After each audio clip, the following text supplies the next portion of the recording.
అలా మేము అందరం కాసేపు నవ్వుకున్నాం. పొద్దున్నే ఏర్పాట్లు అన్నీ బాగా చేశారు. బాబుకి నేను కొత్త డ్రెస్ వేశాను. వాడు కూడా బాగా ఆడుకుంటున్నాడు. ఏదో తనకు తెలిసినట్టు తన కోసం ఇదంతా అని. ఇంతలో పంతులు గారు, బాబు తల్లిదండ్రులు వచ్చి కూర్చోండి. బాబుని తీసుకొని వార్డెన్ మా వంక చూసింది. నేను వెళ్ళాను. పంతులు గారు, బాబు మీరు వచ్చి కూర్చోండి త్వరగా. తను ఏం చేయాలి అని నా వంక చూశారు. నాకు ఏం తోచక సరే వచ్చి కూర్చోండి అని సైగ చేశాను. తంతు బాగానే ముగిసింది. బాబు చెవిలో ఇద్దరం ఉదయ్ అని 3 సార్లు చెప్పడంతో బాబు నామకరణం అయిపోయింది. పంతులు గారికి ఇవ్వాల్సినవి ఇచ్చి పంపేశాము. ఇంతలో విజయ్ గారు నా దగ్గరికి వచ్చి మీతో కొంచెం మాట్లాడాలి అన్నారు. నేను సరే అన్నాను. తను విజిటింగ్ రూమ్లోకి ఉంటాను వచ్చేయండి అన్నారు. నేను అక్కడికి వెళ్ళేసరికి నా కోసం ఏదో టెన్షన్గా ఎదురు చూస్తూ ఆయన చాలాసేపు ఏం మాట్లాడలేదు. తర్వాత నేను నిజంగా మీ పక్కన ఉదయ్కి తండ్రిగా ఉండాలని అనుకుంటున్నా అన్నారు. నేను అర్థం కానట్టు వాట్? అవును, నేను మిమ్మల్ని ప్రేమిస్తున్నా, మిమ్మల్ని పెళ్లి చేసుకోవాలని అనుకుంటున్నా. నాకు మీరు మొదటగా చూసినప్పుడే నచ్చారు, కానీ ఎలా చెప్పాలో తెలియదు, అందుకే చెప్పలేదు నేను. కానీ నాకు ఎప్పుడో పెళ్ళైపోయింది. మా వారు చనిపోయారు. విజయ్, నాకు జరిగిందంతా తెలుసు. మొదటి రోజు మిమ్మల్ని చూసినప్పుడు వాడిని అడిగి తెలుసుకున్నా. నాకు మీ పాత జీవితం గురించి ఏ ఆలోచన లేదు, కానీ నాతో ఉంటే మిమ్మల్ని నేను బాగా చూసుకుంటా అని చెప్పగలను. లేదు, నేను మళ్ళీ పెళ్లి చేసుకోను. మీకు పెళ్ళి అవ్వలేదు. అవ్వకముందే ఉదయ్ చనిపోయారు కదా, మీకు టైం ఇది అని ఇన్ని రోజులు ఆగాను. ఇంకా కొన్ని రోజులు ఆగమంటే ఆగుతాను. లేదు, మేము పెళ్లి చేసుకోకపోయినా మేము మనసులో భార్యాభర్తలమే. నా మనసుకి తెలుస్తుంది. నేను ఆ మాటలు విని చాలా బాధపడ్డాను. తర్వాత కొంచెం సేపు ఇద్దరం మాట్లాడుకోలేదు. నేను బాబుని తీసుకొని ఇంటికి వెళ్ళిపోయాను. చాలా రోజులు గడిచాయి, కానీ విజయ్ అనాథాశ్రమానికి మళ్ళీ రాలేదు. నేను బాబుతో కలిసి రోజు వెళ్ళి వస్తున్నా. వాడిని అడిగితే అవునమ్మా, తను ఇప్పుడు రావడం లేదు అని ఆన్లైన్లోనే చారిటీ చేస్తున్నారు అని చెప్పింది. నేను ఇంటికి వచ్చేసాను. ఒక వ్యక్తి మనతో ఉన్నప్పుడు మనం వారిని ఎంత ఇబ్బంది పెడతాం, కానీ వాళ్ళు లేనప్పుడే మనకి వాళ్ళ విలువ అర్థమవుతుంది. నాకు కూడా ఒక మంచి స్నేహితుడిని కోల్పోయిన బాధ అనుకుంటా ఏదోలా ఉంది. ఇక మా ఇంట్లో అమ్మకి విషయం ఎవరో చెప్పారు. ఆ అబ్బాయిని పెళ్లి చేసుకొని ఉంటే కనీసం నీ జీవితం బాగుండేది అని మా అమ్మ, కానీ చేసుకోలేదు అని కోపంతో నాతో మాట్లాడడం లేదు. కానీ అమ్మ కదా, ఎన్ని రోజులు అలా ఉంటుంది అనుకున్నా. కానీ మా అమ్మ 6 నెలల వరకు మాట్లాడలేదు. నాన్న ఎప్పుడో ఒక 2 మాటలు ఆయన ప్రపంచంలోనే ఏ ప్రపంచంలో ఉంటారో, కూతురు ఏంటి ఇలా అయిపోయింది అని. బాబు నాకు దొరికిన రోజే బాబు పుట్టినరోజుగా అనుకొని బాబుకి బర్త్డే చేసేదాన్ని. అందుకే బాబుకి అనాథాశ్రమంలో కేక్ కటింగ్ చేసి అక్కడే అందరికీ భోజనాలు ఏర్పాటు చేసి వచ్చాను. అంతలో మా అమ్మ వచ్చి ఇంకా ఎన్ని రోజులు ఇలా? ఒకటే, నువ్వు మారాలి, లేదా మేము నువ్వు ఎలావో మారవు, మేమే మారిపోతామని బాబుని ఇవ్వమంటూ చెయ్యి చెప్పింది. నేను ఇచ్చాను. ఇంట్లో పరిస్థితులు సాపిగానే ఉన్నా నాకు మాత్రం ఏదో లోపంలా ఉంది. ఆ రోజు ఒక్క మాట చెప్పాల్సింది, కనీసం నా స్నేహితుడిలా నాతో ఉండు అని. కానీ అమ్మాయిని కదా, అహం దెబ్బతింటుంది. అలా 3 ఏళ్ళు గడిచిపోయాయి. ఈ 3 ఏళ్ళు ఎలా వెళ్ళిపోయాయో తెలియదు. కానీ బాబు మాత్రం పెద్దవాడు అయిపోయాడు. బాబుని స్కూల్లో చేర్పించాలి అని ఆలోచిస్తూ బాబుని తీసుకుని హాస్పిటల్కి వెళ్ళాను. బాబుకి అడ్మిషన్ చూపించాలి అని వెళ్తూ ఆటోలో కూర్చొని ఫోన్ చూశాను. ఒక మెసేజ్ ప్రైవేట్ నెంబర్ నుంచి. మీ ఇంట్లో జనాభా లెక్కల ప్రకారం ఒక 3 ఏళ్ల బాబు ఉన్నాడు, అందుకే మా స్కూల్లో చేర్పించండి అని ఒక 3 మెసేజ్లు ఒకేలా వేరే వేరే స్కూల్ నుంచి వచ్చింది. నేను హాస్పిటల్ వెళ్ళి రూపని అడిగాను, ఇందులో ఏ స్కూల్ బాగుంటుంది? తను ఒకటి చెప్పింది. సరే అయితే వెళ్ళేటప్పుడు అక్కడ జాయిన్ చేస్తా, ఎలానో 1 నెలలో స్కూల్ స్టార్ట్ అవుతాయి, పంపొచ్చు అని అనుకున్నాను. అలా పని ముగించి వెళ్తూ దారిలో స్కూల్కి వెళ్ళి బాబుని అడ్మిషన్ తీసుకుని వచ్చాను. నెల తర్వాత బాబుని స్కూల్కి పంపాలమ్మా, త్వరగా టిఫిన్ చేయి, క్యారిడర్ కట్టు అంటూ హడావుడిగా బాబుని తయారు చేశాను. ఇంతలో స్కూల్ వ్యాన్ సౌండ్స్ వచ్చింది. నేను బాబుని తీసుకొని బస్ దగ్గరికి వెళ్ళాను. మొదటిసారి నేను బాబుని వదిలిపెట్టి ఉండేది కాబట్టి వదలలేక బాబుని బస్ డ్రైవర్తో బాబుని జాగ్రత్తగా చూసుకోమని చెప్పాను. తను ఒక నవ్వుతో సరే అన్నాడు. బస్లో ఇంకా పిల్లలు ఒక ఇద్దరు మాత్రమే ఉన్నారు. భయంతో నేను జాగ్రత్త అని చెప్పి ఎక్కించి వచ్చేశాను. ఎవరన్నా పిల్లలు స్కూల్ అంటే భయపడతారు, కానీ ఉదయ్ మాత్రం ధైర్యంగా వెళ్ళాడు. ఎందుకో తెలియదు, స్కూల్ గురించి నేను రోజు చెప్పే మాటలు అతనికి ధైర్యాన్ని ఇచ్చాయనుకుంటా. నేను అలానే హాస్పిటల్కి వెళ్ళిపోయాను. అక్కడ పని అయిపోయిన తర్వాత వెంటనే ఇంటికొచ్చాను. ఈసారి అనాథాశ్రమానికి వెళ్ళడం కూడా మర్చిపోయాను. బాబు మొదటిసారి స్కూల్కి వెళ్ళాడు కదా, ఇంటికి వచ్చేసరికి 6 అయిపోతుంది. అప్పటికే బాబు వచ్చి పడుకోను ఉన్నాడు. నేను వాడి పక్కనే కూర్చొని వాడి తల నిమురుతూ కూర్చున్నా. ఇంతలో అమ్మొచ్చింది. తను సాయంకాలం 3ంటికి వచ్చాడు. స్నాక్స్ తినేసి పడుకొని ఇంకా లేవలేదు. వచ్చాక లేపుదామని అనుకున్నా అంది.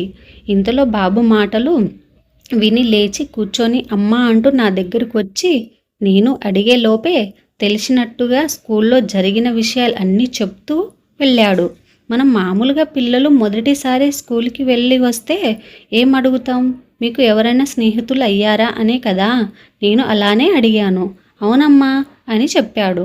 అవునా నాన్న, ఎవరు అని అడిగితే ఆ అంకుల్ అమ్మా అన్నాడు. వీడేంటి స్కూల్లో క్లాస్మేట్తో కాకుండా ఫ్రెండ్షిప్ గురించి అడిగితే అంకుల్ అంటాడు అనుకున్నా.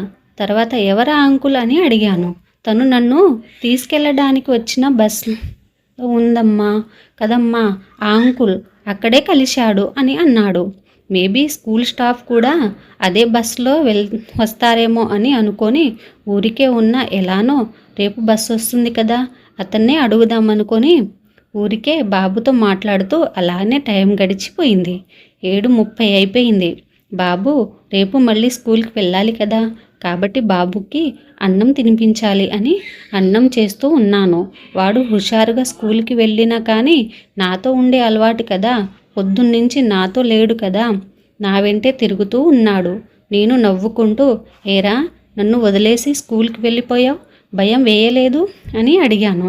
లేదమ్మా, ఆ అంకుల్ అన్నాడు చదువుకుంటా అప్పుడు నేను నిన్ను బాగా చూసుకోవచ్చు అని. నేను బాగా చదువుకుంటానమ్మా అన్నాడు. 3 ఏళ్ల పిల్లాడు మాట్లాడినట్టుగా మాట్లాడుతున్నాడు. అబ్బో, నన్ను చూసుకుంటావా మరే అంటూ వాడిని ఎత్తుకొని ముద్దు పెడుతూ అడిగాను. వాడు చూసుకుంటా అమ్మా అన్నాడు. ఇంతలో మా అమ్మ వచ్చి మరి నన్నెవరు చూసుకుంటారు అని అడిగింది. అందరికీ నేనే చూసుకుంటా అన్నాడు. అందరం వాడి మాటలకు నవ్వుకున్నాం. నేను వాడిని అన్నం అయిపోయింది, లడ్డుకి ఈరోజు ఏం కర్రీ కావాలి అని అడిగాను. వాడు దూతి వంకాయ అన్నాడు. మా వాడికి గుత్తి వంకాయని దూతి వంకాయ అనడం అలవాటు.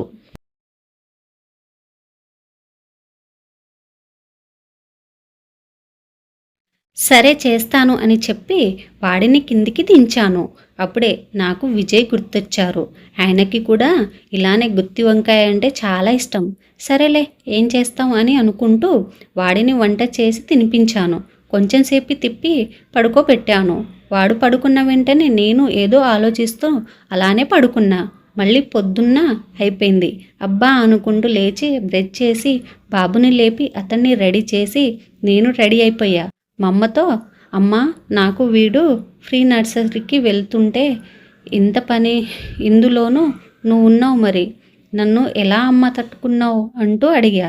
దానికి మొదటిలో మీ నాన్న తోడుగా ఉండాడు, మెల్లగా నాకు అలవాటైపోయింది అంది. ఇప్పుడు అవసరమా మనకి అనిపించింది.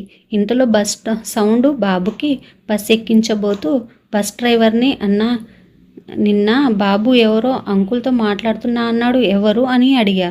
దానికి అతను నాకు తెలుసు అమ్మా, అతను నా స్నేహితుడు, బస్సులో స్కూల్ పక్కన వరకు వస్తాడు అని చెప్పాడు. నేను సరే అన్నా అంటూ బాబుకి బాయ్ చెప్పేసి వచ్చేసాను. అలా కొన్ని రోజులు గడిచిపోయాయి. చిన్నపిల్లలకి ఏదో పోటీలు పెడుతున్నారు. మా అబ్బాయిని పంపండి, మీరు రండి అన్నారు. స్కూల్ వాళ్ళు కాల్ చేసి నేను సరే ఎప్పుడని అడిగాను. వాళ్ళు వివరాలు చెప్పారు. నేను రాలేను. ఆ రోజు నాకు ఒక ముఖ్యమైన పని ఉంది అని చెప్పాను. సమయానికి బాబుని డ్యాన్స్ పోటీకి పంపాలి అని అనుకున్నా. బాబుని దానికి సిద్ధం కూడా చేశా. నాకు ఆ రోజు కుదరదు రావడం అని అమ్మకు వెళ్ళమని చెప్పా. ఆ రోజు కూడా యథావిధిగా బస్సు వచ్చింది. అమ్మ, బాబు, నాన్న బస్సులో వెళ్ళిపోయారు. నేను హాస్పిటల్లో సెమినార్ ఉంది అని దానికి వెళ్ళాను అని రెడీ అయి వెళ్ళాను. హాస్పిటల్కి వెళ్ళేసరికి అక్కడ ఈరోజు సెమినార్ కాదు అని తెలిసింది. అయ్యో, బాబు మొదటిసారి ఒక పోటీకి వెళ్ళాడు. దానికి నేను వెళ్ళలేకపోయానే అనిపించింది. వెంటనే వాళ్లకు సర్ప్రైజ్ ఇద్దామని అనుకున్నా. క్యాబ్ దొరకడం లేదు, ఆటో కూడా దొరకలేదు. చాలాసేపు తర్వాత ఒక ఆటో నేనున్నా అంటూ వచ్చింది. ఆపి అడ్రస్ చెప్పి ఎక్కాను. స్కూల్ రాగానే ఆటో వాడికి డబ్బులు ఇచ్చి చకచక పరిగెత్తుకుంటూ స్కూల్ వెనుక ఉన్న గ్రౌండ్కి వెళ్ళాను. అక్కడ బాబు, అమ్మ ఎక్కడున్నారో వెతకసాగాను. కానీ అక్కడ కనిపించలేదు. ఈలోపు బాబు పేరు స్టేజి మీద ఉన్నవారు పిలిస్తే ఇక్కడే కూర్చొని చూసి వాడికి సర్ప్రైజ్ ఇద్దాం అనుకున్నా. అక్కడే ఒక చోట కూర్చొని చూసా. మా వాడిదే లాస్ట్ పర్ఫార్మెన్స్. బాగా చేశాడు, బహుమతులు ఇవ్వడం ప్రారంభించారు అని అన్నారు. చూద్దాం, అక్కడే ఉందామని అనుకున్నా. మొదటిసారిగా చివరి 4 నుంచి మొదటి పెట్టారు. తర్వాత ప్రైజ్ వరకు మా వాడి పేరు రాకపోవడంతో నేను బాధపడ్డా. సరేలే, మొదటిసారి కదా అనుకొని ఒక స్థానంలో ఎవరు అని చూస్తూ ఉండంగా మా వాడి పేరు వినిపించింది. నాకు చాలా సంతోషంగా అనిపించింది. ఒకసారి ఎగిరి గంతులు వేయాలి అనిపించింది. పక్కన చూశాను, చాలామంది ఉన్నారు. అక్కడ బాగుండదు అని వాడు గిఫ్ట్ తీసుకునేటప్పుడు ఫోన్ తీసి రికార్డ్ చేస్తున్నాను. వాడి తీసుకొని కిందికి వచ్చాను. అక్కడ అమ్మ, నాన్న కూర్చొని ఉన్నారు. వాడు నవ్వుతూ వాళ్ళ దగ్గరికి వెళ్ళాడు అనుకొని నేను వాడిని రికార్డ్ చేస్తూ ఉన్నాను. కానీ మా వాడు అక్కడికి వెళ్ళకుండా పక్కనే చూస్తూ అక్కడికి వెళ్ళాడు. అక్కడ ఎవరో వ్యక్తి ఉన్నారు. ఆయన దగ్గరికి వెళ్ళి గిఫ్ట్ చూపించి ఎగురుతున్నాడు. మా అమ్మ గారికి వెళ్ళి ఎవరు అని అడిగితే తను కూడా తెలియదు అన్నట్టు మొహం పెట్టింది. నేను ఎవరో చూద్దామని వెళ్తూ ఉన్నప్పుడు అతను ఇటువైపు తిరిగాడు, బయటికి వెళ్ళాడు. బాబుని అక్కడే వదిలి నేను ఎక్కడ నుంచున్నానో అక్కడే చాలాసేపు ఉన్నాను. కళ్ళలో నీళ్లు జలపాతాల్లా కారుతున్నాయి. ఇంతలో బాబు నా దగ్గరికి వచ్చాడు, గిఫ్ట్ చూపించాడు. నేను తేరుకొని అతను ఎవరు అని అడిగాను. బాస్, అంకుల్ అన్నాడు. బాబుని అమ్మ దగ్గర వదిలేసి నేను అతన్ని వెతుకుతూ వెళ్ళాను. అతను ఎక్కడ కనిపించలేదు. నాకు అనాథాశ్రమం దగ్గరికి ఉన్నారు అనిపించింది. అక్కడికి వెళ్ళాను. అక్కడ ఉన్నాడు. తను విజయ్. నేను ఏడుస్తూ ఉన్నాను. నాకు అంతకన్నా ఏం చేయాలో తెలియడం లేదు. అతనే నా దగ్గరకు వచ్చి నన్ను విజిటర్ రూమ్కి తీసుకెళ్ళి కూర్చోబెట్టారు. తను కింద మోకాళ్ళ మీద కూర్చొని నన్ను క్షమించు దీక్ష, నేను కావాలని చేయలేదు. నిన్ను చూడకుండా ఉండలేక అలా చేశాను. నేను నీకు కనిపిస్తే ఎక్కడ నువ్వు బాధపడతావో అని ఇలా చేశాను అని నన్ను చూస్తున్నాడు. నా కళ్ళల్లోకి అలాగే కాసేపు చూస్తూ ఉన్నాడు. నేను లేచి, విజయ్, తప్పు నాదే. ఆ రోజు నేను నిన్ను వదిలేసి వెళ్ళిపోయాను. అందుకే కదా నాతో మాట్లాడడం లేదు. నాకు తర్వాతే అర్థమైంది. ఒక ప్రేమించిన మనిషిని దూరం చేస్తున్న బాధ తెలుసు. నేను ఒకసారి ఆ బాధను అనుభవించాను. కానీ ఇప్పుడు నువ్వు బాధపడడానికి కారణం కూడా నేనే. నేను ఏం మాట్లాడుతున్నానో నాకు అర్థం కావట్లేదు. కానీ నాకు ఒక్క విషయంలో అర్థమైంది. మా బావ పోయినప్పుడు బాధ కన్నా నీకు దూరమైన నేను బాధపడ్డా ఎక్కువ. నువ్వు వస్తావేమో అని రోజు ఎవరికి చెప్పకుండా ఆశ్రమానికి వచ్చేదాన్ని. నువ్వు ఉండవు అని తెలుసు. కానీ ఎక్కడ ఒక చిన్న నమ్మకం. నాకు నా ప్రేమ మీద, నన్ను క్షమించిన మనిషి మీద. విజయ్, ఏంటి ఏమన్నావు? ప్రేమించిన మనిషా అంటే నువ్వు నన్ను? నేను అవును. నాకు తర్వాతే అర్థమైంది నేను నిన్ను ప్రేమిస్తున్నాను అని. కానీ ఎవరికి చెప్పాలి? అయినా మా అమ్మ నాన్న కూడా నన్ను తప్పుగా అనుకుంటారేమో అని నేను వాళ్లకు కూడా చెప్పలేదు. నేను కూడా అనుకున్నా ప్రేమే ఒకేసారి పుడుతుంది, కానీ నా మనసులో ప్రేమ మళ్ళీ పుట్టింది అని. నీ వల్ల కానీ నేను నిన్ను దూరం చేసుకున్నా.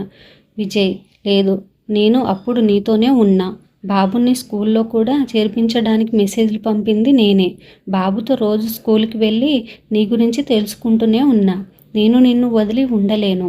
ఇప్పుడు కూడా నువ్వు వెళ్ళు అంటే వెళ్తాను, కానీ రోజు నీతోనే ఉంటాను.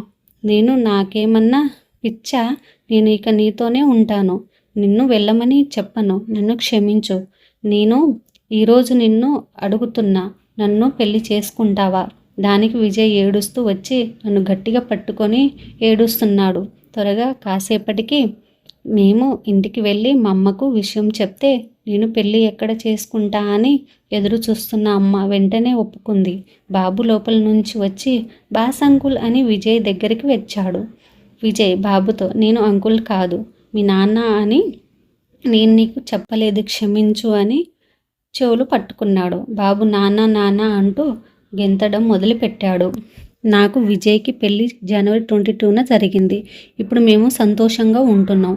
విజయ్ వాళ్ళింట్లో నేను విజయ్ని ఇన్ని రోజులు ఇబ్బంది పెట్టాను అని భావనతో, నాపై కోపంతో ఒప్పుకోలేదు. కానీ ఏదో ఒక రోజు వాళ్ళు కూడా ఒప్పుకుంటారు అనుకుంటున్నా. Please subscribe my channel. Like కొట్టండి, షేర్ చేయండి. Watching this video.